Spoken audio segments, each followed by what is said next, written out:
unu dịkwa ọcha o. Ekele. Onye ọbụla nọcha n'isi onwe ya nwanne. Efe na-eme. Asụba afọ igwe gbogbo sụtọsị afọ igwe pịtọrịsị afọ igwe niile mgbe ị n'obodo enwe je ya nji amapụ ilu ọgụ Therefor ya ntinye ọbụla dị isi nwanne mana ime bụkwa lasọ mgbe nwa dị donye iru na ikwelu na praise the Lord. Praise the Lord. Hallelujah. Celebrate. One by new regime kwa by India imago therefore there is here because they register na si na ubi imago oldest or Mogambo oldest ni ebe na by miss about the miss mo emoji mataka one mo here me asi nwaba awawa agiwa when the girl kwa miracle atiro mshishina muga to go ibeche ozugbo ke ebele na miracle praise the Lord. Hallelujah. And muga to go oyo na ete powder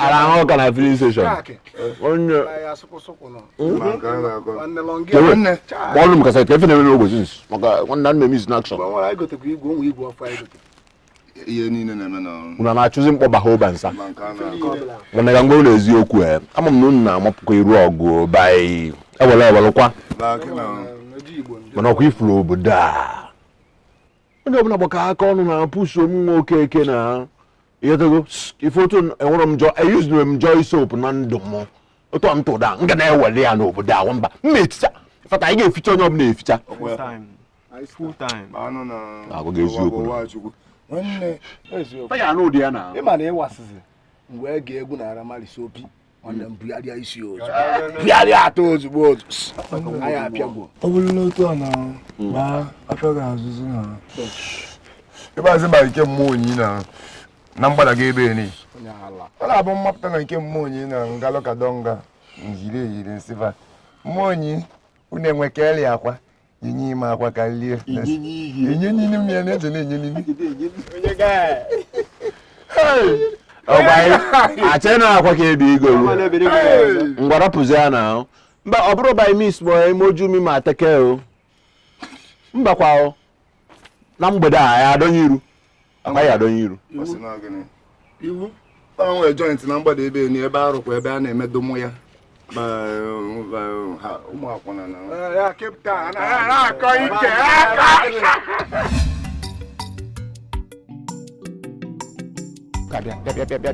ike ebe iburu m ogbochi ọmụ ụmụazị ejiri m ha children mmecha nọ ya wụrụ okebere ha ka m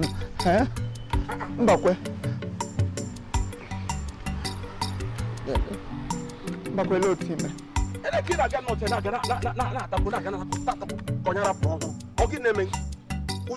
ihe a na-eme gị n'udu mmiri o bido gị n'ọkọchị ọ gịnị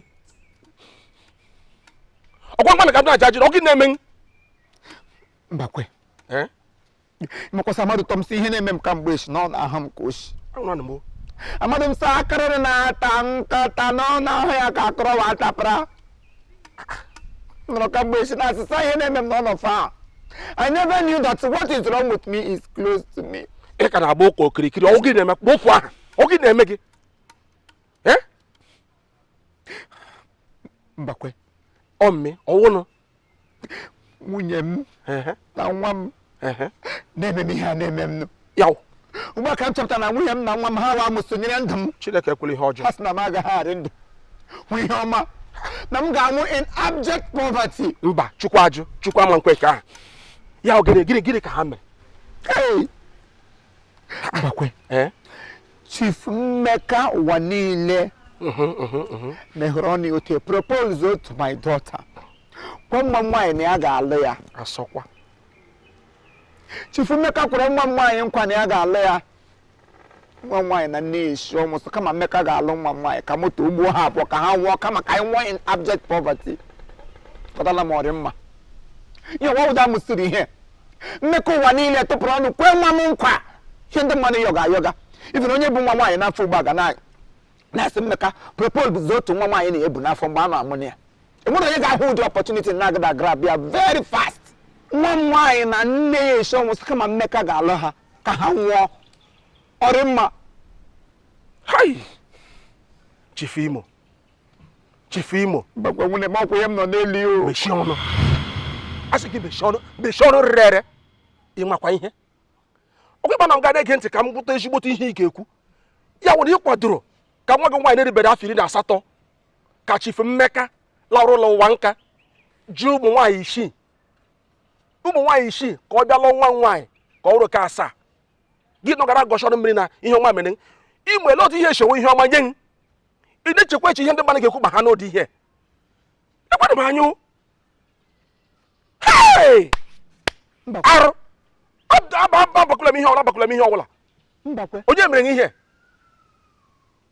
ọgụ na-ekwu ka ihe nọ gị n'ime na-ekwu mme Mbakwa emekwa anya mba nlele ahịa Mmeka bịa lụwa gị Mmeka ya bịa bute mmiri lụwa gị o fọpụkwa gị na ndụ m ihe mere mmata gị ya nwụkwa so gị masịkwa na-eme m ihe a na-eme m nụ so Mbakwa Jesu na-eme m ihe a na-eme m nụ gị mee ha ọnụ iji erisi eri ede na nga na-asụsụ asha ọnụ Mmeka na nwa nwaanyị bụ ihe ọjọọ Solomon na-akwa nsọ ọlụlụ ndị omole how many concubines ka o nwere outside his matrimonial ị ga-eji abịa gwa m na Mmeka ji ndị omisi ọ gbasara gị ọ bụghị ka ọ chọrọ ịlụ nche ma mụ na gị ụkwa ma m si so na-eme m ihe a na-eme m nụ Mmeka mehere ọnụ so ọ ga-enye m 20 good million naira ma ọ bụ na m kwere ka lụ ụmụ nwaanyị 20 million nye m ụlọ abụọ si na overseas ziga m private jet m na-agbagharị n'ala m onwere ụdị nkwa na-ekwekwe ndị man na-epromise hom nwe this opportunity gị mehe ọnụ nga na-asị m ọwa ọnọ how many age ọgwụgwọ ụmụ ya chere ugbu a ka ikwute bụ ebe na-abatụ m na ntị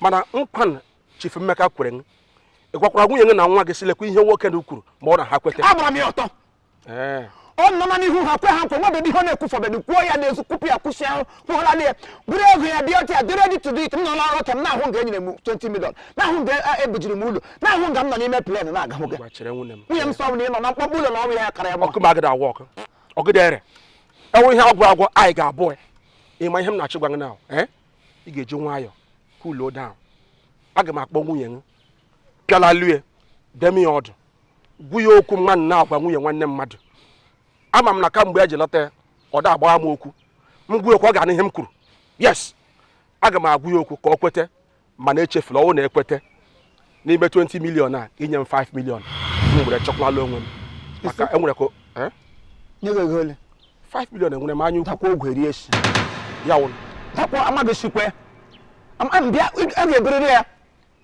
bụrụ dị 20 million nyecha gị mpat gabazie ọlụwa gị ihe m so 5 million sọsọ ihe ka m sịgoso gabazie Mmeka lụwa gị bride Mmeka chi elahịa the bride of the day gazie Mmeka lụwa gị aga m enye gị 5 million anya ukwu nwere ha niile m gbakpọrọ ụmụ m gazie ga-emeheretu ha mmadụ nye gị 20 million inye m 5 million ọ ihe ọjọọ ana m enye gị 5 million ị ga-enwede nwunye m pịalalụ ya onye mpịalalụ nwoke mkpọwa isi ịgbagili isi gị express gị nwuze na m na gị na the same category mgbe onye mụrụ nwa mara mma na onye itenje na-ewụsa sawa ụmụ gị na-ezuzigharị amakwara m gwa m ụdị ụka ahụ ọzọ ama enye gị 1 million ama enye gị 50 million agịrị m atan Papa Ajasko akpọrọ m ọbụrụ isi gị na-ebe Papa Ajasko ke gị eji katapila bọchasha ị ahụ ya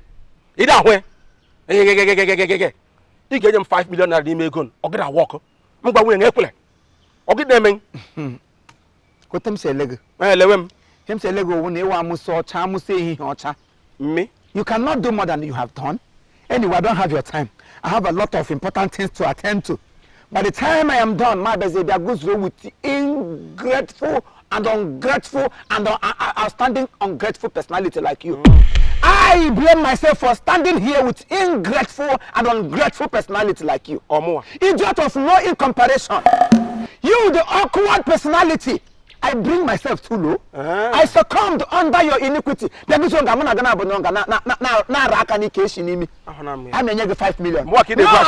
arrange your funeral.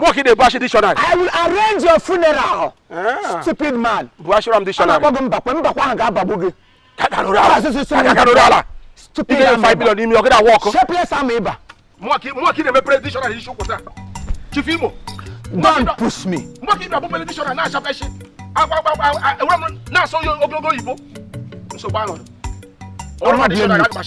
came to stand with you. You think I'm your mate? so bad. Shape can get more about my shape credit your chile. I like a book when in each I'm English. Nonsense. Yeah. Ike so maga. Iso maga je ete. Give me go come go aka mo wa ga anya. Move.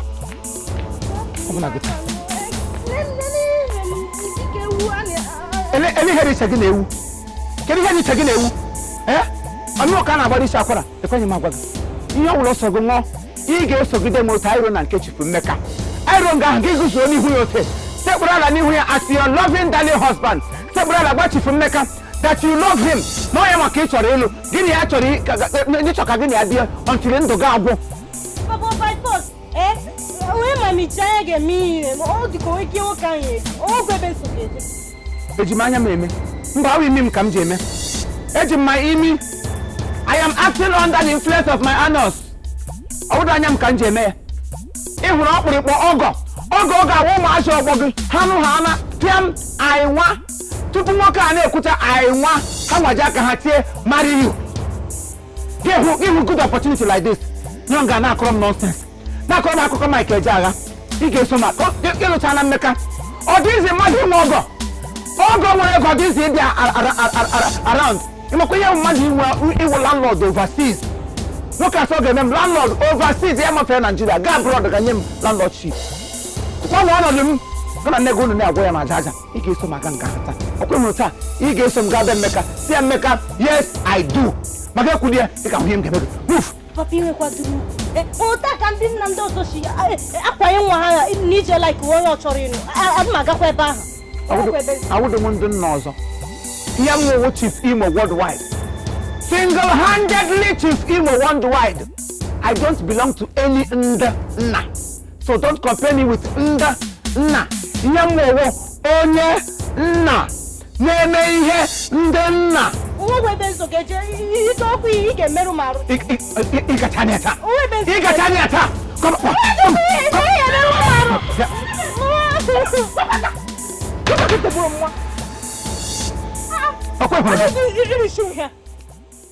I'm not understand. Na gonna be angry to biko. Na magana enwe joy. Na magana enwe mgbanwe ndụ. Stupid girl. You get some magana ke Chief Mmeka ta. Magana say brother la Chief Mmeka, I love you too. O gola gị nke sị he loves you. You get some magana ke Mmeka gwa I love you too. Mo bụ hota. Ihe da agbo fuga eme ngo ụbọchị taa. Ọkwa gị. Ọkwa nkịta rachasara gị anya. Mụkwa otu mkpụrụ shema nọ gị n'ihu. Nkịta rachasara gị anya bụ nwoke ọjọọ. Ihe ọtọ dị aha bụ ịgbara wicked. Mụkwa tukura shema nọ gị n'ahịa nkata rachasara gị anya. N'enwe nwude nga. Ọhịa mara ụda. Ka nwa bịa gaja aja. Mmiri megbu gị. Nwoke enweghị ike ịkpụ ụdị ọgwụ ịkpa. Nne m merụrụ gị ahụ. Mama gwakwa ya nene ume nene na uni na chichago red. O toro mi cho. Ahụ ga-achawa be the red. By the time I am done with you, ahụ ga-acha pink. From pink ya acha orange. From orange ya acha baga n'ime marriage. Ọkwa gị ịlụcha na Mmeka. Ebe ọ na-aga na nne gị nwa ọsọ Mmeka rara n'ugbo asụ. You people have sworn to die in abject poverty. I can never dance to your tune. I can never in which she care ịlụcha na Mmeka taa. Maka agadi ya na ndụ ga-aga ya n'ozu. Ma Mmeka bere nga akwụ ụgwọ isi gị na ndụ ya akwụ ụgwọ isi gị n'ozu. Ị ga-eso m aga. Ọkwa nwaanyị anụrụ ya gasị gị mgbago okwu nwa nwe nna gị your father. I am your father. I am your father. I have the final say in your life. Jezebel, why on red? Yes, alụla ya. Oh, this is mmadụ inweta rich in-law. They discuss. Okay, me sure no one. Husbands discuss. In-law. Onye kuka.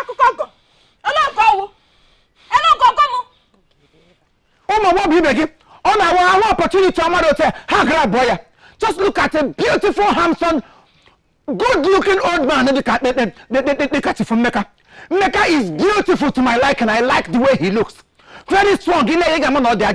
Forget why he sees. It doesn't really matter. What matters is the love of when he meant to get. What matters is what taking another shape. What can we not put the taking away? Give one glory, give man a man and only on a guy actually one someone. How can you enjoy him? What kind of the very beautiful from the heart? Oh, your control. Iso magaje. Onwe ben so geje. Iso maga. Onwe ben neje. Alice iso magaje. Onwe ben so. Baga ga ha na ndike ga ya nosu.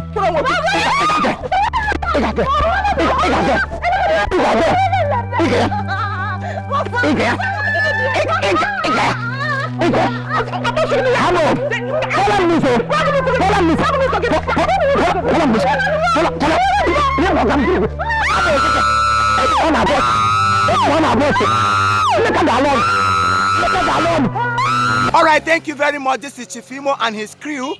We beg all of you to keep subscribing to our channel, Chief Imo Comedy on YouTube. As you do that, God will bless you.